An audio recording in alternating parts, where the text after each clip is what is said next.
செய்வோம்.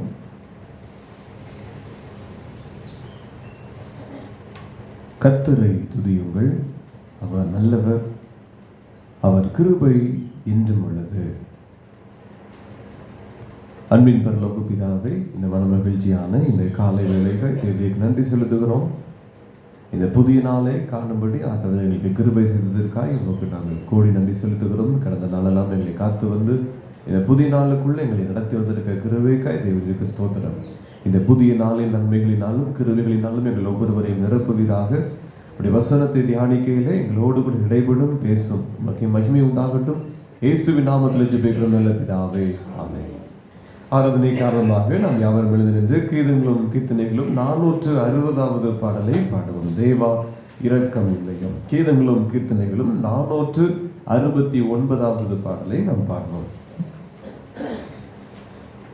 தேவா இரக்கமில்லையோ, இயேசு தேவா இரக்கமில்லையோ, ஜீவா பரபிரம யெகோவா திருத்துவத்தின் மூவாள் ஒன்றாக வந்த தாவீதின் மைந்தனோரே, தேவா இரக்கமில்லையோ, இயேசு தேவா இரக்கமில்லையோ, எல்லாம் அறிந்த பொருளே எங்கள் இல்லாமை நீக்கும் அருளே, கோடும் பொல்லா மனதுடைய கல்லான பாவிகளை கொள்ளாதருள் புரியும் நல்லாயன் இயேசுநாதா, தேவா இரக்கம் இல்லையோ,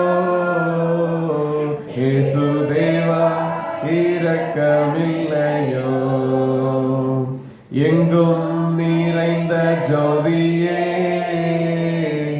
ஏழை பங்கில் உறைந்த நீதியே, எங்கள் சங்கடமான பாவ சங்கடங்களை நீக்கும் துங்க இஸ்ரவேலின் வங்கிஷ கிரீடாதிபதி, தேவா இரக்கம் இல்லையோ, இயேசு தேவா இரக்கமில்லையோ, வேதாந்த வேத முடிவே ஜெக ஆதாரம் ஆனவடிவே, ஐயாதாவும் எம்மை பெற்ற மாதாவும் நீயே, சுனாதா ரட்சியும் வேறே ஆதாரம் எமக்கில்லை, தேவா இரக்கம் இல்லையோ, இயேசு தேவா இரக்கமில்லையோ. பிதா குமாரன் பரிசுத்த ஆவியின் நாமத்தினாலே ஆமென். பரமண்டங்களில் இருக்கிற எங்கள் பிதாவே, உம்முடைய நாமம் பரிசுத்தப்படுவதாக, உம்முடைய ராஜ்யம் வருவதாக, விசுத்தம் பரமண்டலத்திலே செய்யப்படுவது போல பூமியிலும் செய்யப்படுவதாக. அப்பத்தை எங்களுக்கு எங்கள் விரோதமாய் குற்றம் செய்வர்களுக்கு நாங்கள் மன்னிப்பது போல எங்கள் குற்றங்களை எங்களுக்கு மன்னியும், எங்களை சோதனைகள் பிரவேசிக்கப்படாமல் தீமை நீங்கள் ரட்சிக்கப்படும். ராஜ்யமும் வல்லமையும் மகிமையும் என்னென்றைக்கும் நிறைவேறவே, ஆமென். சங்கீதம் 51 முறையாக நாம் வாசிப்போம். சங்கீதம் 51. தேவனே, உமது கிருபையின்படி எனக்கு இரங்கும், உமது மிகுந்த இரக்கங்களின்படி என் மீறுதல்கள் நீங்க என்னை சுத்திகரியும். என் மீறுதல்களை நான் அறிந்திருக்கிறேன், என் பாவம் எப்பொழுதும் எனக்கு முன்பாக நிற்கிறது.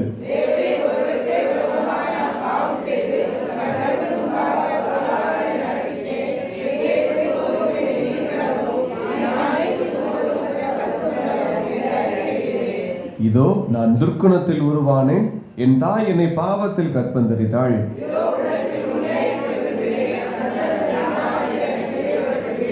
நீர் என்னை ஈசோப்பினால் சுத்திகரியும், அப்பொழுது நான் சுத்தமாவேன். என்னை கழுவியருளும், அப்பொழுது நான் உறைந்த மழையிலும் வெண்மையாவேன்.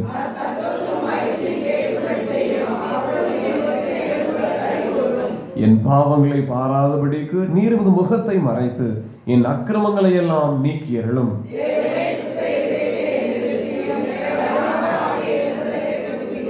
உமது சமூகத்தை விட்டு என்னை தள்ளாமலும் உமது பரிசுத்த ஆவியை என்னிடத்திலிருந்து எடுத்துக்கொள்ளாமலும் இரும்.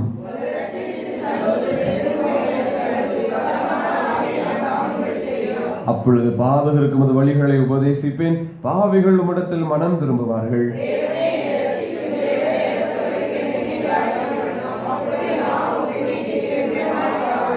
ஆண்டவரே, என் உதடுகளை திறந்தருளும், அப்பொழுது என் வாயு முடிப்புகளை அறிவிக்கும்.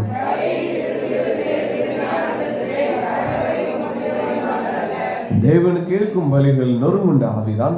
தேவனே, நொறுங்குண்டதும் நறுங்குண்டதுமான இருதயத்தை நீர் புறக்கணியீர்.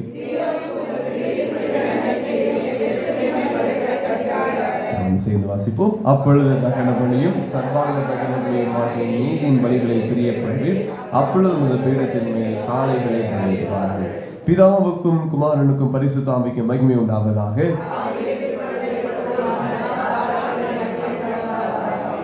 விசுவாசத்தை அறிக்கை செய்வோம். வானத்தையும் பூமியையும் படைத்த சர்வ வல்லமையுள்ள பிதாவாகிய தேவனை விசுவாசிக்கிறேன். அவர் ஒரே குமாரனாகிய நமது நாதர் இயேசு கிறிஸ்துவை விசுவாசிக்கிறேன். அவர் பரிசுத்த ஆவியினாலே கன்னிமரியாளிடத்தில் பிறந்தார். தொந்தை விழாத்தின் காலத்தில் பாடுபட்டு சிறிது அறிவுண்டு மறைத்து அடக்கம் பண்ணப்பட்டு பாதாளத்தில் இறங்கினார். 3 நாள் மறைத்தோர் எழுந்தள்ளினார். பரமண்டலத்திற்கு ஏறி சர்வ வல்லமையுள்ள பிதாவாகிய தேவனுடைய வலது பார்சத்தில் வீற்றிருக்கிறார். அவரிடத்திலிருந்து உயிரினோரையும் மறுக்கிறேன் நியாயம் இருக்க வருவார்.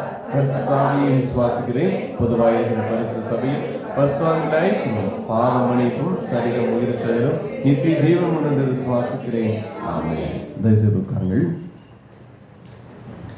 அறிவிப்பு: இன்று மதியம் 12 மணிக்கு பெண்கள் ஐக்கிய சங்க வீட்டு ஜெபக்கூடுகை திருமதி விமலா மாணிக்கம் அவருடைய இல்லத்தில் வைத்து நடைபெறும்.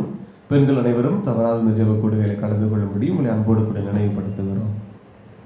இந்த நாளிலும் நாம் தியானத்திற்காக யோவான் 10வது அதிகாரத்தை நாம் எடுத்து வைத்துக் கொள்வோம். யோவான் 10வது அதிகாரம். இயேசு தன்னை வெளிப்படுத்தின 3வது காரியத்தை நாம் பார்க்க இருக்கிறோம். 3 உருவகங்களாக தன்னை காண்பித்தார். 3 விளக்கங்களாக ஜனங்களிடத்திலே தன்னை காண்பித்து பேசினார். அவர் தன்னை எப்படி வெளிப்படுத்தினார் என்பதை நாம் பார்த்து கொண்டு வருகிறோம். முதலிலே ஜீவ அப்பம் நானே என்று சொல்லி இந்த உலகத்திற்கு தன்னை ஜீவ ஆகாரமாய் ஒப்பு கொடுத்ததை அவர் சொன்னார். ஒவ்வொரு ஆத்துமாக்களையும் உயிர்ப்பிக்கிற ஆகாரம் நானே என்று சொல்லி தன்னை வெளிப்படுத்தினார். இரண்டாவதாக, நான் உலகத்திற்கு ஒளியாய் இருக்கிறேன் என்று சொன்னார். எந்த ஒரு தெய்வங்களும் நான் ஒளி என்று தன்னை வெளிப்படுத்தினது இல்லை. ஆனால் இயேசு சொன்னார், நான் உலகத்திற்கு ஒளியாய் இருக்கிறேன். எல்லா ஆராதனைகளிலும் எல்லா மதங்களுடைய வழிபாடுகளிலும் ஒளி முக்கியமான பங்கை கொடுக்கிறது. ஆனாலும் இயேசு சொன்னார், நான் உலகத்திற்கு ஒளியாய் இருக்கிறேன் என்று சொல்லி. இன்று நாம் பார்க்கிறோம். இதே அதிகாரத்திலே 9ஆம் வசனத்தை எடுத்தவர்கள் வாசிப்போம்.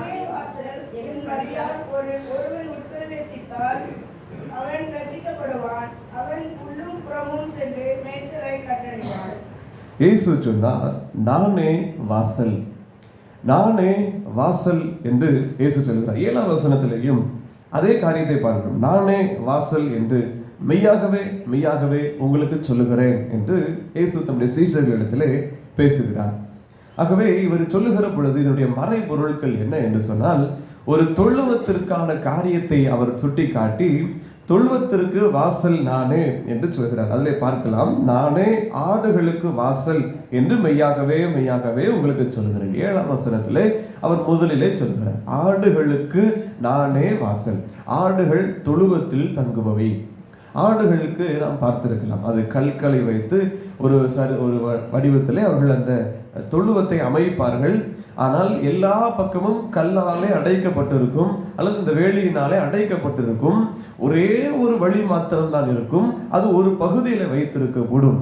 இந்த ஆடுகள் உள்ளே வருவதும் ஆடுகள் வெளியே போவதற்கும் ஒரே ஒரு வழிதான்.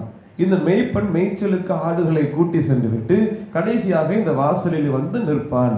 அதற்கு பின்பதாக ஒவ்வொரு ஆடுகளாக, அதில் ஒவ்வொரு ஆடாக தான் அந்த வாசல் வழியாய் போக முடியும். அநேக ஆடுகள் திரண்டு போக முடியாது. ஒரு ஆடு தான் போக முடியும்.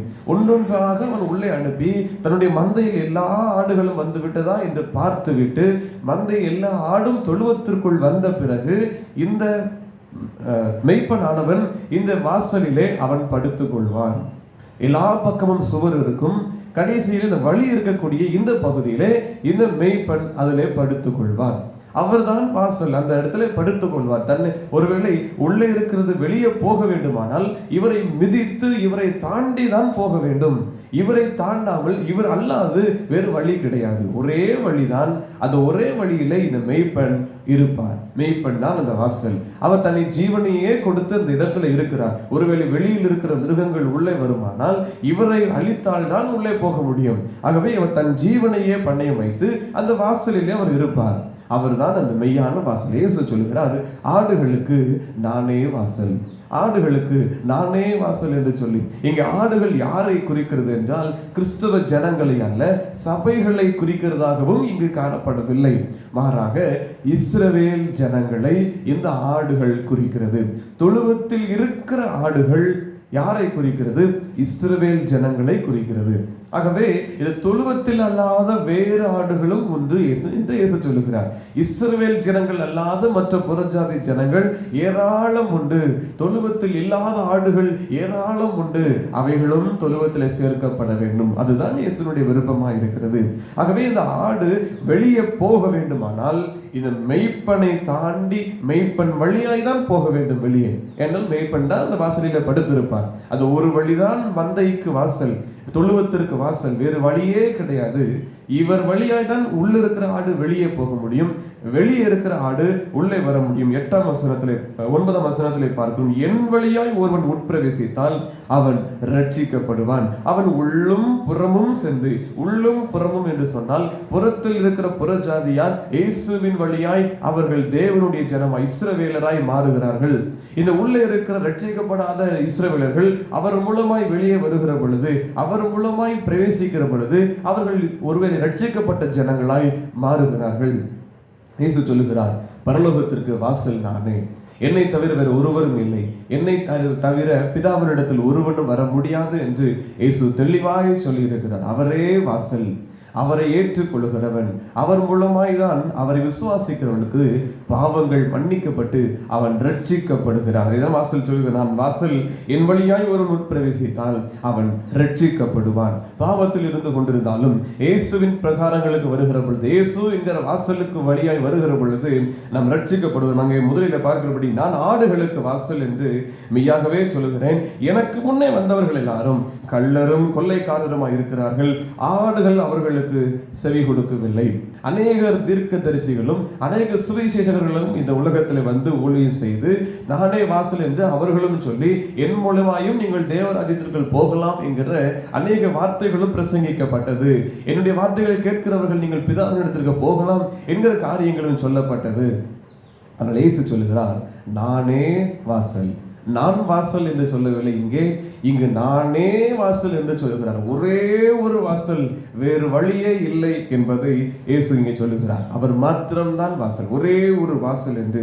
ஆகவே இந்த வாசல் வழியாய் பிரவேசித்தால் அவன் ரட்சிக்கப்படுவான், அவன் மந்தையிலே சேர்க்கப்படுவான், அவன் கிறிஸ்துவின் ஜனமாய், ரட்சிக்கப்பட்ட ஜனமாய், இஸ்ரவேலராய் அவன் மாற்றப்படுகிறான் என்பதை இயேசு அங்கே சொல்லுகிறார். ஆகவே திருடன் திருடவும் கொல்லவும் அழிக்கவும் வருகிறானே என்று வேறொன்றுக்கும் வரான், நானே அவைகளுக்கு ஜீவன் உண்டாயிருக்கவும் அது பரிபூரணப்படவும் வந்தேன். இது தொழுவத்திற்கு வாசல் வழியாய் வராமல் வேறு வழியாய் உள்ளே நுழைந்து மந்தையை சிதறடிக்க பண்ணுகிற சில கள்ளர்கள், அதைதான் சொல்லுகிறார். அவர்கள் கொல்லவும் அழிக்கவும் வருகிறார்கள் என்று வேறு ஒன்றுக்கும் வரவில்லை.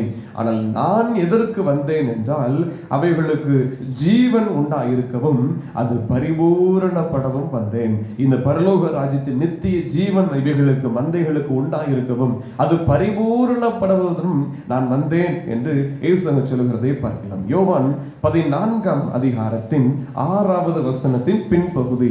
யோவான் 14:6 பின், என்னை அல்லாமல் ஒருவனும் பிதாவினிடத்திற்கு வரான் என்று அங்கே சொல்லுகிறதை நாம் பார்க்கிறோம். ஆகவே அவர் அல்லாமல் ஒருவனும் பிதாவினிடத்திற்கு போக முடியாது. அவர் ஒரே வாசல் தான், இயேசு என்கிற மெய்யான வாசல். அவர் மூலமாய் தான் ஒருவன் ரட்சிக்கப்பட முடியும், அவர் மூலமாய் தான் ஒருவன் பரலோக ராஜ்யத்திற்கு போக முடியும், அவர் மூலமாய் தான் இஸ்ரவேல் ஜனங்கள் என்கிற அந்த எல்லா கர்த்தருடைய உடன்படிக்கைக்கு பங்காளிகளாய் மாற முடியும். மத்தேயு 7வது அதிகாரம் 13-14 வசனத்தை நாம் பார்க்கிற பொழுது, மத்தேயு 7,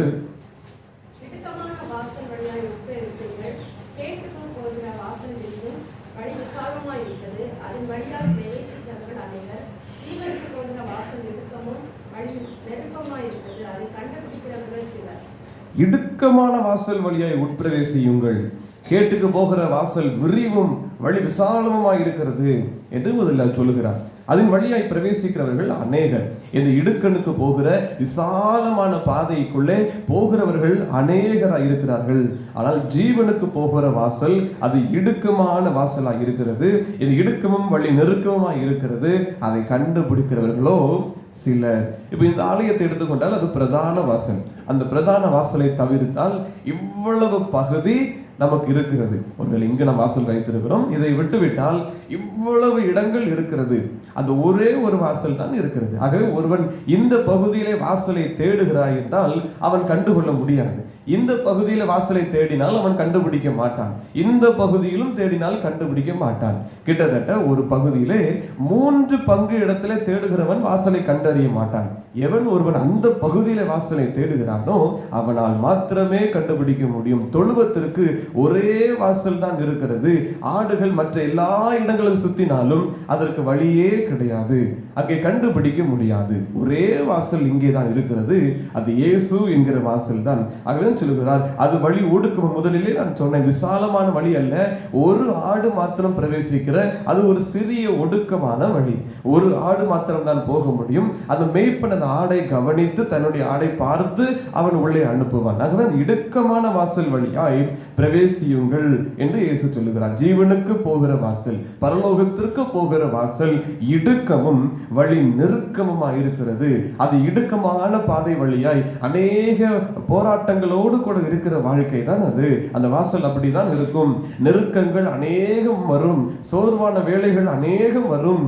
ஆனாலும் இந்த இடுக்கமான வாசல் வழியாய் உள்ளே வாருங்கள். இடுக்கமான வாசல் வழியாய் வந்தால் நீங்கள் தொழுவத்திற்குள், மெய்ப்பனுடைய பாதுகாப்புக்குள், மெய்ப்பனுடைய அரவணைப்புக்குள், மெய்ப்பனுடைய போஷிப்புக்குள் வருவீர்கள். விசாலமான வழி என்று சொல்லி நீங்கள் போனால் நீங்கள் எங்கேயாவது மாட்டிக்கொள்வீர்கள், சிக்கிக் கொள்வீர்கள். இயேசுவை தான் சொல்லுங்க, நானே வாசல், ஒரே வழிதான், என் மூலமாய் தான் உட்பிரவேசிக்க வேண்டும் என்று 9ஆம் அதிகாரத்திலே 36ஆம் வசனம். அவர் திரளான ஜனங்களை கண்டபோது அவர்கள் மெய்ப்பண்ணில்லாத ஆடுகளைப் போல தோய்ந்து போனவர்களும் சிதறப்பட்டவர்களுமாய் இருந்தபடியால் அவர்கள் மேல் மனதுருகினார்.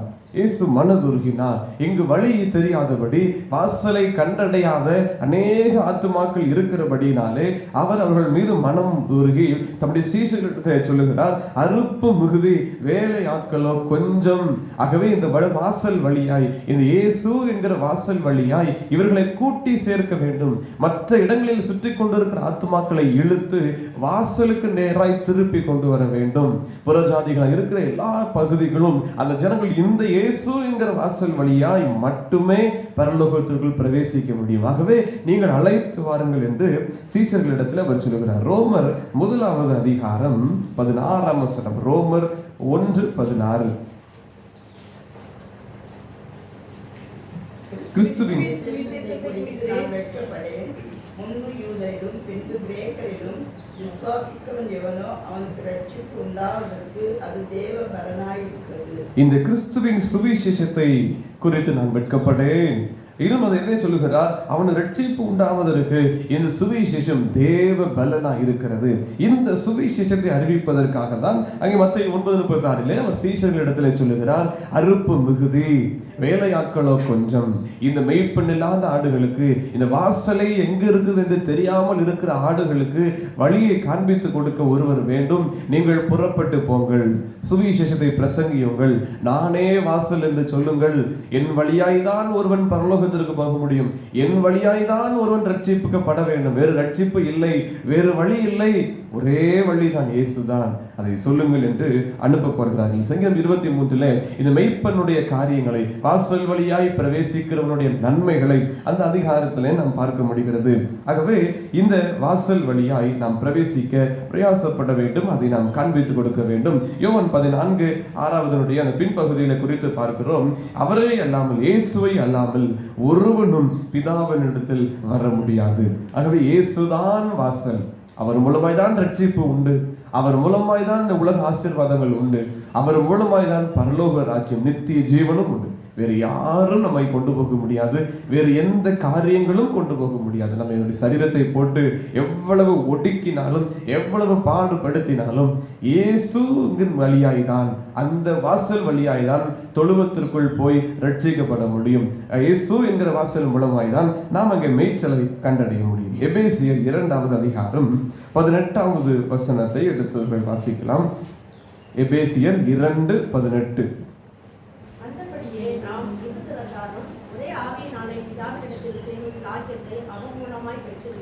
இரு திறத்தாரும் ஒரே ஆவியினாலே பிதாவினிடத்தில் சேரும் ஸ்லாக்கியத்தை அவர் மூலமாய் பெற்றிருக்கிறோம். இயேசு என்கிற வாசல் மூலமாய் நாம் பெற்றிருக்கிறோம். பிதாவினிடத்தில் சேருகிற ஸ்லாக்கியம், பரலோகத்திற்கு போகிற அந்த பிதாவினிடத்திற்கு போகிற ஸ்லாக்கியத்தை இயேசுவின் மூலமாய் பெற்றிருக்கிறோம், வாசல் மூலமாய் பெற்றிருக்கிறோம். இந்த பரலோகத்திற்கு போக வேண்டுமானால், பிதாவினிடத்தில் சேர வேண்டுமானால் ஒரே வழிதான், அது இயேசு என்கிற ஒரு வழிதான். ஒருவேளை யூதர்கள் இந்த 17ஆம் வசனத்திலே நாம் பார்க்கிறபடி அங்கே யூதர்கள் சமீபமானவர்கள், இயேசுவுக்கு பிதாவுக்கு இவர்கள் யூதர்கள் சமீபமானவர்கள், இன்னும் புற இனத்தவர்கள் தூரமானவர்கள். 2 பிரிவாய் அங்கே பார்க்கிறோம். தூரமாய் இருந்த உங்களுக்கும் சமீபமாய் இருந்த அவர்களுக்கும் என்று வசனம் சொல்லுகிறது. தூரமாய் இருந்த என்றால் அது புறஜாதி ஜனங்களை சொல்லுகிறது. சமீபமாய் இருந்த என்று சொன்னால் அது யூதர்களை இங்கு குறிக்கிறது. யூதர்கள் கர்த்தருடைய பிள்ளைகள் என்று சொல்லி இதை 12ஆம் வசனத்திலே நாம் பார்க்கிறோம். அந்த அதே அதிகாரத்திலே 12ஆம் வசனத்திலே இஸ்ரவேல் ஜனங்கள் காணியாட்சிக்கு அவர்கள் புறம்பானவர்கள், உடன்படிக்கைக்கு அந்நியர், இன்னும் தேவனற்றவர்கள் என்கிற காரியங்களை எல்லாம் அங்கே இந்த வசனத்திலே நாம் பார்க்கிறோம். கிறிஸ்துவை சேராதவர்களும் இஸ்ரவேலுடைய காணியாட்சிக்கு புறம்பானவர்களும் வாக்குத்தத்தத்தின் உடன்படிக்கை அந்நியரும் நம்பிக்கை இல்லாதவர்களும் இவ்வுலகத்தில் தேவனற்றவர்களுமாய் இருந்த நீங்கள் என்று நினைத்துக் கொள்ளுங்கள். ஆகவே இந்த இஸ்ரவேல் ஜனங்களுக்கு இந்த யூதர்கள் சமீபமானவர்கள், புறஜாதிகள் கிறிஸ்துவுக்கு தூரமானவர்கள். ஆனால் இதே காரியத்தை நாம் தொடர்ச்சி அந்த வசனத்திலே பார்க்கிறபடி, இதை 12ஆம் வசனத்திலே பார்க்கிறபடி, இந்த யூதர்கள் காணியாட்சிக்கு உட்பட்டவர்களாக இருந்தார்கள், வாக்கு தத்தத்திற்கு உட்பட்டவர்களாக இருந்தார்கள், உடன்படிக்கைக்கு சுதந்திரவாளிகளாக இருந்தார்கள், ஆண்டவருடையவர்கள், தேவனுடைய பிள்ளைகள் என்று சொந்த ஜனங்கள் என்று சொல்லப்பட்டார்கள். ஆனால் இதே புறஜாதிகள் ஆகிய நம்ம எல்லாரையும் பார்த்தால், யூதரை தவிர்த்து மற்ற எல்லாரும் புறஜாதிகள் தான். அவர்களை பார்த்தால் அவர்களுக்கு உடன்படிக்கை கிடையாது, அவர்கள் காணியாட்சிக்கு வெளியானவர்கள், அவர்கள் உட்பட்டவர்கள் அல்ல, அவர்களுக்கு தேவனுடைய சுதந்திரங்கள் ஒன்றும் கிடையாது, அவர்கள் தேவனற்றவர்கள், தேவன் அவருடையவர்கள் அல்ல என்கிறதை தான் யூதர்கள் சொன்னார்கள். ஆனால் புறம்பாக்கப்பட்டு இப்படி இரு திறத்தாராய் இருந்த இந்த ஜனங்களுக்கு இந்த புறஜாதிகள் இஸ்ரவேலாய் மாற வேண்டுமானால் அவர்களுக்கு 4 தடைகள் இருந்தது. ஒன்று, யூத பாரம்பரியங்கள். யூத பாரம்பரியங்கள் என்கிற தடைகள் இருந்தது. நியாயப்பிரமாணங்கள் என்கிற தடைகள் இருந்தது. நியாயப்பிரமாணத்தின் செய்தால் மாத்திரமே அவர்கள் யூதர்களாய் மாற முடியும். இது சட்ட திட்டங்கள் அவர்களை தடுத்து கொண்டிருந்தது. இன்னும் இந்த மார்க்க கோட்பாடுகள் அவர்களை தடுத்து கொண்டிருந்ததாக அந்த அதிகாரத்தினுடைய ஒவ்வொரு வசனங்களாய் பார்க்கிற பொழுது இந்த காரியங்களை நாம் விளங்கிக் கொள்ள முடிகிறது. ஆனால் இதே விஷயத்தை 16ஆம் வசனத்தை நாம் பார்ப்போம். எபேசியர் 2:16 நாம் பார்த்தால்,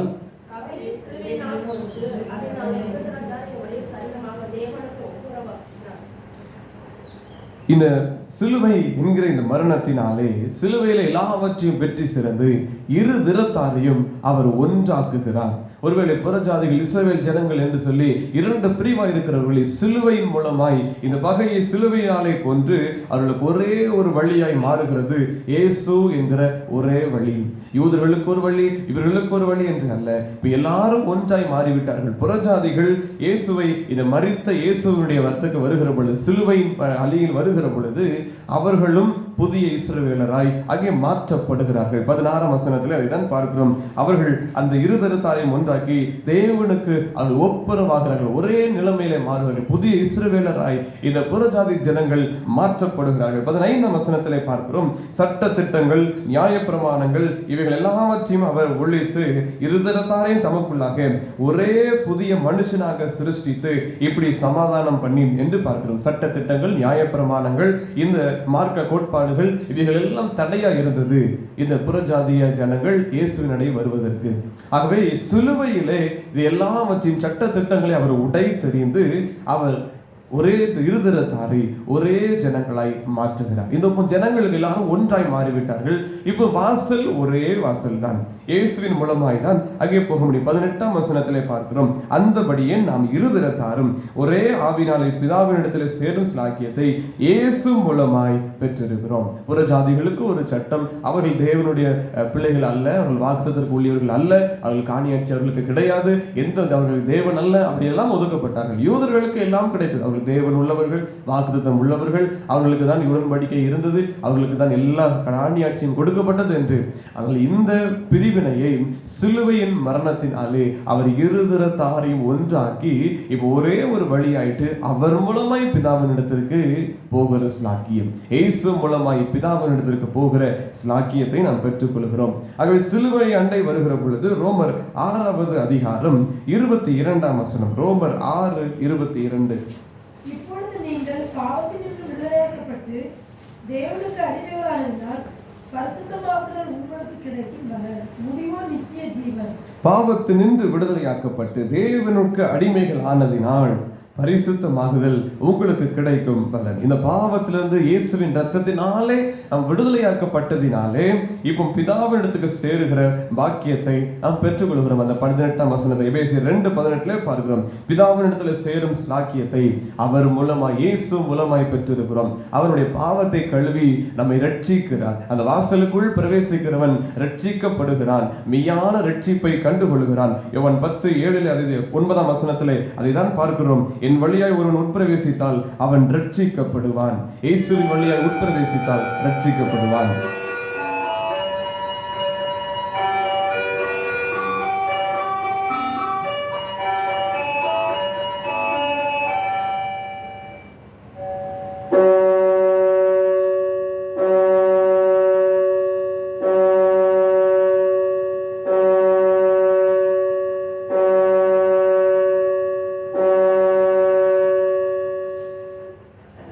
நேரம் காலை 6 மணி.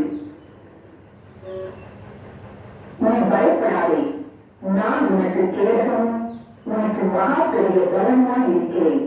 ஆதியாகமம் 15ஆம் அதிகாரம் 1ஆம் வசனம். கடைசியாக லூக்கா எழுதின சுவிசேஷம் 13வது அதிகாரம் 24ஆம் வசனம். லூக்கா 13:24. உட்பிரவேசிக்க பிரயாசப்படுங்கள், அநேகர் உட்பிரவேசிக்க வகை தேடினாலும் அவர்களாலே கூடாமல் போகும் என்று உங்களுக்கு சொல்லுகிறேன். இயேசு சொன்னார், இடுக்கமான வாசல் வழியாய் உட்பிரவேசியுங்கள், விசாலமான வழியை தேடாதிருங்கள், ஒருவேளை சந்தோஷமா இருக்கிற வழிகளை தேடாதிருங்கள், இடுக்கமான வாசல் வழியாய் உட்பிரவேசிய பிரயாசப்படுங்கள். அநேகர் உட்பிரவேசிக்க வகை தேடினாலும் அவர்களால் கூடாமற் போகும் என்று உங்களுக்கு சொல்லுகிறேன். பாவங்கள் கழுவப்படாதிருந்தால், அதுதான் எபேசியர் 2ஆம் அதிகாரத்திலே நாம் பார்த்தோம், இருதரத்தாராய் இருந்தால் இந்த வாசல் வழியாய் பிரவேசிக்க முடியாது. சிலுவை அண்டை வருகிற பொழுது இயேசுவின் இரத்தத்தினாலே கழுவப்பட்டு புதிய ஜனங்களாய், புதிய மனுஷராய் மாறுகிறோம். இந்த புதிய மனுஷர் தான் புதிய இஸ்ரவேலர் என்கிற காரியம். ஆகவே இஸ்ரவேலராய் நாம் மாறிவிட்டால் கர்த்தருடைய உடன்படிக்கு, கர்த்தருடைய காணியாட்சிக்கு, எல்லாவற்றிற்கும் வாக்குத்தத்தத்திற்கு உடன் பங்காளிகளை மாறிவிடுவோம். ஆகவே இயேசுவின் மூலமாய் நாம் இந்த வாசலுக்குள் பிரவேசிக்க முடியும். ஆகவே பாவத்தோடு கூட இருந்தால் நாம் அந்த வேறு ஜனங்களாய், ஒதுக்கப்பட்ட ஜனங்களாய், புறஜாதிகளாய் மாறிவிடுவோம். ஆகவே இந்த வாசலுக்குள் அநேகர் வகை தேடினாலும் அவர்களால் கூடாமல் போயிற்று. காரணம், அவர்கள் சிலுவை அண்டை வரவில்லை, சிலுவையின் இரத்தத்தினாலே கழுவப்படவில்லை. வசனம் சொல்லுங்க, இடுக்கமான வாசல் வழியாய் உட்பிரவேசிக்க பிரயாசப்படுங்கள். இந்த இடுக்கமான வாசல் நெருக்கமும் ஒடுக்கமுமா இருக்கும். அநேக போராட்டங்களும் நிந்தைகளும் வந்தாலும் இயேசுவின் வழியாய் ஒருவன் உட்பிரவேசித்து விட்டால் அவன் ரட்சிக்கப்படுவான். அவன் உள்ளும் புறமும் சென்று மேய்ச்சலை கண்டடைவான். அவன் தேவனின் ராஜ்யத்திற்கு அவன் போகிற வழியை கண்டடைந்து விட்டான் என்று அர்த்தம். யோவான் 10ஆம் அதிகாரத்தினுடைய 7ஆம் வசனத்தை சொல்கிற, நானே ஆடுகளுக்கு வாசல் என்று மெய்யாகவே சொல்கிறேன். இயேசு ஒருவரை தவிர தேவ ராஜ்யத்திற்குள் பிரவேசிக்க வேறு வழியே இல்லை. அவரை விசுவாசிக்கிறவன் ரட்சிக்கப்படுவான், அவரை விசுவாசிக்கிறவன் தேவ ராஜ்யத்திலே சேர்க்கப்படுவான். நாம் இப்படிப்பட்ட வாசலுக்குள்ளாய் உட்பிரவேசித்து அநேகரை உட்பிரவேசிப்பதற்கு நாம் நம்முடைய பணிகளை செய்வோம். கர்த்தர் வழி நடத்துவாராக. ஆமென். ஜெபம் செய்வோம். அன்பின் கர்த்தாவே, இந்த வேளைக்காக நாங்கள் தேவனுக்கு நன்றி செலுத்துகிறோம். இந்த நாளிலும் உம்மை வெளிப்படுத்தின காரியங்களை குறித்து நாங்கள் தியானித்து வருகிற காரியங்களிலே நீரே வாசல் என்று சொல்லியிருக்கிறீரேன். நானே வாசல், ஒருவன் என் வழியாய் உட்பிரவேசித்தால் அவன் ரட்சிக்கப்படுவான், அவன் உள்ளும் புறமும் சென்று மேய்ச்சலை கண்டடைவான் என்று சொல்லுகிறீர். நானே ஆடுகளுக்கு வாசல் என்று சொல்லியிருக்கிறேன். தொழுவத்திற்கு வேறு வாசல் அல்ல, ஒரே வாசல் தான், அது இயேசு என்கிற வாசல் என்று நாங்கள் வேதத்திலே பார்க்கிறோம். ஆசரிப்பு கூடாரத்தை இப்படி நீங்கள் கட்ட வேண்டும், அதில் பிரகாரங்கள் இந்த விதமாக இருக்க வேண்டும், இது பெரிய முதலில் நீங்கள் இப்படி வைக்க வேண்டும், இந்த பகுதியில் இப்படி அமைக்க வேண்டும், பலிபீடம் இப்படி இருக்க வேண்டும், உள்ள என்னென்ன காரியங்கள் எல்லாம் இருக்க வேண்டும் என்று சொல்லி அவர்களுக்கு எல்லா காரியத்தையும் ஆண்டவரை நீர் கற்றுக் கொடுத்தீர். ஆனால் இந்த ஆசரிப்பு கூடாரத்திற்குள் ஒரே ஒரு வாசல் தான் இருந்தது. அந்த வாசல் வழியாய் இந்த ஆசாரியன் வர வேண்டும், அவன் மாத்திரமே வர வேண்டும், இந்த யூதா கோத்திரத்தின் வழியாக தான் அந்த ஆசாரியில் வர வேண்டும் என்று சொல்லி ஒரே ஒரு வாசல் இருந்தது.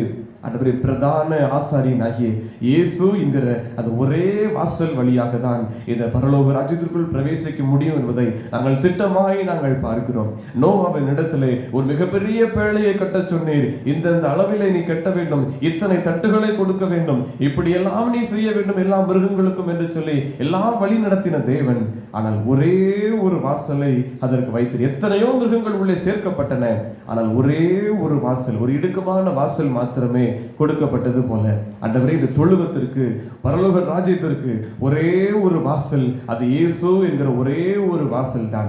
வழியாய் நாங்கள் உட்பிரவேசிக்க, ரட்சிப்பை கண்டுகொள்ள கர்த்தர் கிருபை செய்வீராக. அநேகர் வழியை தேடினாலும் அவர்களால் கூடாமற் போயிற்று. ஆண்டவரே, எங்களால் கூடுகிறது. காரணம், சிலுவையின் அண்டை நாங்கள் வந்து இயேசுவின் இரத்தத்தினால் பாவமர கழுவப்பட்டவர்களாய், ஆண்டவரே பரிசுத்தமாக்கப்பட்டவர்களாய் நாங்கள் மாறுகிறோம். இரு தினத்தாராய் இருந்த ஜனங்களை ஆண்டவர் இயேசுவின் மூலமாய், அவர் மூலமாய் நாங்கள் ஒப்புரவாகி அவர் மூலமாய் பிதாவினிடத்தில் சேருகிற அது மிகப்பெரிய ஸ்லாக்கியத்தை பெற்றிருக்கிறோம். தேவரீருக்கு கோடி நன்றிகளை செலுத்துகிறோம். இந்த வாசல் வழியாய் நாங்கள் பிரவேசிக்க கிருபை தாரும். இந்த வாசல் வழியாய் நாங்கள் உட்பிரவேசித்து மெய்ச்சலை கண்டடைய கிருபை தாரும். நித்திய ஜீவனை நாங்கள் பெற்றுக்கொள்ள எங்களுக்கு கிருபை தாரும். இந்த ஆராதனையில் பங்கு பெற்றிருக்கிற ஒவ்வொருவரும் ஆகிலும் அனைவரும் வெறுமையாய் போகாதபடி இந்த வாசல் வழியாய் உட்பிரவேசித்து தேவ ராஜ்யத்தில் சேர்க்கப்படுவதற்கு ஆண்டவர் கிருபை செய்ய வேண்டும் என்பதை நாங்கள் ஜெபிக்கிறோம். இயேசு என்கிற வாசல் வழியாய் வருகிறவன் ரட்சிக்கப்படுகிறான். இயேசு என்கிற வாசல் வழியாய் வருகிறவன் அவன் மேய்ச்சலை பரலோக ராஜ்யத்தை சுதந்திரித்துக் கொள்கிறான் என்று பார்க்கிறோம். ஆண்டவர், இந்த வாசலை கண்டறியாத ஜனங்கள் கோடி உண்டு, மெய்ப்பனில்லாத ஆடுகளைப் போல கோடி ஜனங்கள் உண்டு. அவர்களையும் கர்த்தர் ஆண்டவரை நோக்கி பார்க்கிறீர், அவர்களை கண்டு மனதுருகுகிறீர். சகல ஜனங்களுக்கும் இயேசுவே வாசல், இதுவே வழி, இதிலே நடங்கள் என்று சொல்ல மனிதனை தேடுகிறேன். நாங்கள் ஆண்டவரை சகல ஜனங்களுக்கு சுவிசேஷத்தை பிரசங்கித்து சாட்சியாய் வாழ கர்த்தர் கிருபை செய்வீராக. உம்முடைய நாமம் மகிமைப்படட்டும். எங்களை தாழ்த்தி உன்னதமான தேவனுடைய கரங்களை ஒப்புக் கொடுக்கிறோம். இந்த நாளின் பணிகள் ஒவ்வொன்றையும் கர்த்தர் ஆசீர்வதிப்பீராக. உமக்கே மகிமை உண்டாகட்டும். இந்த நாளின் பிரயாணங்கள், இந்த நாளினுடைய தேவைகள் எல்லாவற்றையும் கர்த்தர் சந்தித்து வழிநடத்துவீராக. விசேஷமாய் திருச்சபையின் பணிக்காய் நாங்கள் ஜெபிக்கிறோம். இந்த புதிய ஆலய கட்டுமான பணி இன்றைய நடைபெறுகிற காரியங்கள் ஒவ்வொன்றும் ஆண்டவரை நேர்த்தியாய் நடைபெறட்டும். பணியாளர்கள் ஏற்ற நேரத்தில் வருவதற்கும் ஆண்டவரை பாதுகாவலே கர்த்தர் தருவீராக. உமக்கே மகிமை உண்டாகட்டும். எங்கள் ஒவ்வொருவரையும் அர்ப்பணிக்கிறோம். நீரை மகிமைப்படும். இயேசு கிறிஸ்துவின் நாமத்தில் ஜெபிக்கிறோம் நல்ல பிதாவே, ஆமென். நம்முடைய கர்த்தராகிய இயேசு கிறிஸ்துவினுடைய கிருபையும் பிதாவாகிய தேவனுடைய அன்பும் பரிசுத்த ஆவியானவருடைய ஐக்கியமும் நம்ம அனைவரோடும் கூட இப்போதைக்கும் இருப்பதாக. ஆமென். சிலுவை அண்டையில் நம்பி வந்து நிற்கையில் பாவ பாரம் நீங்கி வாழ்வடைந்தேன். எந்த நேரமும் எனதுள்ளத்திலும் பேரானந்தம் பொங்கி பாடுவேன். கர்த்தர் உங்களோடு இருப்பாராக. தேவ சமாதானத்தோடு சென்று வருவோம்.